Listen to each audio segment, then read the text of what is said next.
Kementerian Kesihatan KKM mempergiatkan usaha pengukuhan kawalan keselamatan makanan di semua peringkat bagi mencapai sasaran kadar kejadian keracunan makanan kurang 50 kes bagi setiap 100,000 populasi menjerang 2030.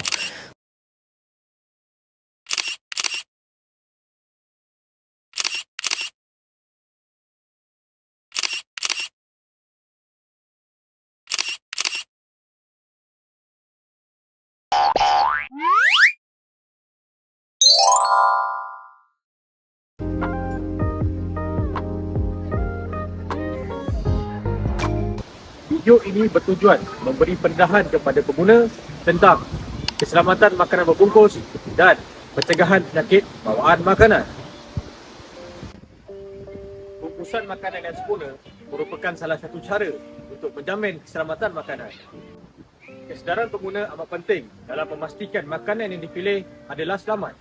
Menurut data laporan aktiviti pemeriksaan dan sitaan makanan unit UKKM, Pejabat Kesihatan Airport Dickson telah mencatatkan 448 item makanan berbungkus yang telah disita dari tahun 2023 sehingga 2025. Makanan berbungkus menjadi pilihan kerana cepat, mudah dan praktikal. Tidak semua makanan berbungkus selamat untuk dimakan. Terdapat beberapa jenis bungkusan yang berada di pasaran Malaysia.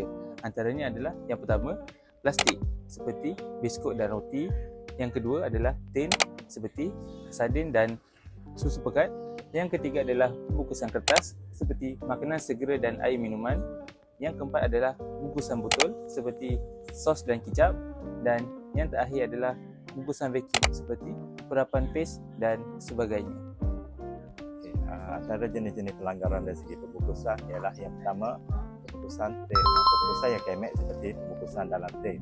Yang kedua, pembungkusan yang pecah atau koyak seperti pembungkusan kertas, pembungkusan plastik dan pembungkusan vacuum pack. Yang ketiga adalah pembungkusan kembung, di mana ia biasa terjadi pada makanan dalam tin atau makanan dalam bungkusan aseptik. Yang keempat adalah makanan tamat tempoh, dan yang kelima, pelanggaran dari segi pelabelan yang rosak atau hilang. Kelima-lima elemen ini menyebabkan makanan itu tidak selamat untuk dimakan oleh pengguna dan menyebabkan risiko berlakunya penyakit bawaan makanan. Assalamualaikum Encik Nik. Kami pelatih daripada IL KKM Sungai Buloh, penolong pegawai kesihatan persekitaran semester 4, ingin menjalankan sebuah temu bual dengan Encik pada hari ini berkenaan pembungkusan makanan. Soalan pertama, apakah risiko yang sering dikaitkan dengan makanan yang berbungkus? Risiko utama bagi yang makanan yang dikaitkan dengan makanan berbungkus ni biasanya ada tiga lah. Semua makanan biasanya ada tiga faktor risiko yang paling utama. Yang pertamanya adalah seperti mikrobiologi, kimia dan juga fizikal. Dan ada juga dari segi faktor pelabelan. Itu adalah dari segi faktor utama yang dikaitkan dengan makanan berbungkus. Okey, baik, saya faham. Soalan kedua, adakah bahan pembungkusan makanan boleh menjejaskan kualiti dan keselamatan makanan? Okey, bagi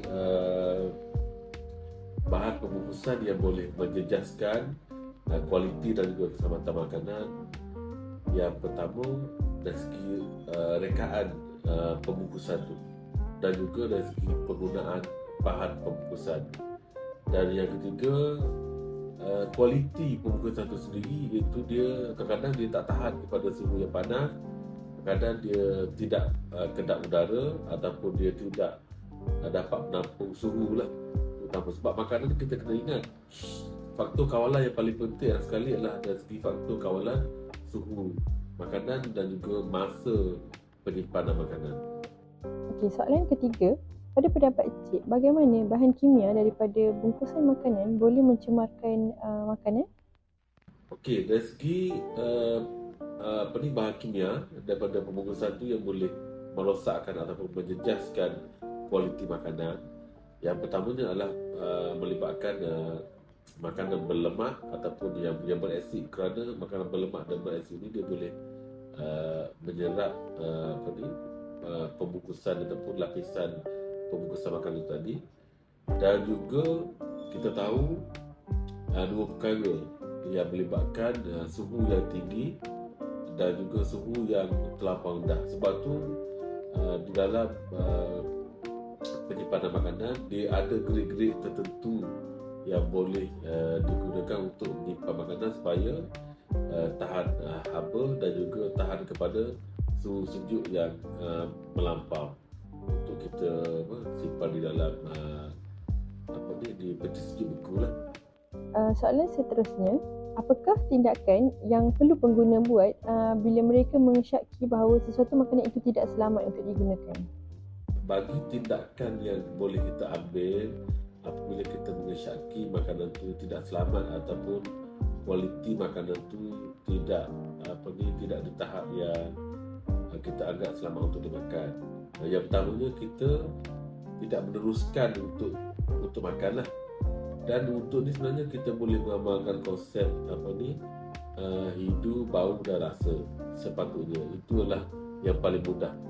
Mana hidu, orang kata bau makanan sama ada bau yang pelik-pelik ataupun tidak. Dan juga rasa makanan ataupun rasa yang masam ke apa yang boleh kita rasa basi. Dan satu lagi, kita pilih, tengok label, tengok dari segi kesempurnaan pembungkusan. Sebaiknya apabila kita mengesyaki makanan tu tidak selamat, baki makanan tu kalau boleh kita simpan, supaya dengan baki itulah yang kita boleh buat rujukan kepada pejabat kesihatan, supaya tindakan dapat diambil selaras dengan peruntukan undang-undang yang sedia ada. Baki tu juga penting untuk kita hantar ke makmal, supaya kita dapat benar pasti secara sahih terdapatnya pelanggaran ataupun makanan yang tidak sempurna lah untuk dimakan, supaya benda ni bagi meyakinkan kita untuk membuat keputusan dengan lebih cepat dan juga lebih tepat. Itu saja daripada saya lah. Kalau ada pertanyaan lagi, kita boleh berhubung lagi. Sekian, terima kasih. Assalamualaikum. Assalamualaikum. Hari ini kita akan rakam bersama komuniti untuk tanyakan pendapat tentang pembungkusan makanan yang selamat. So bersama kita ada Encik.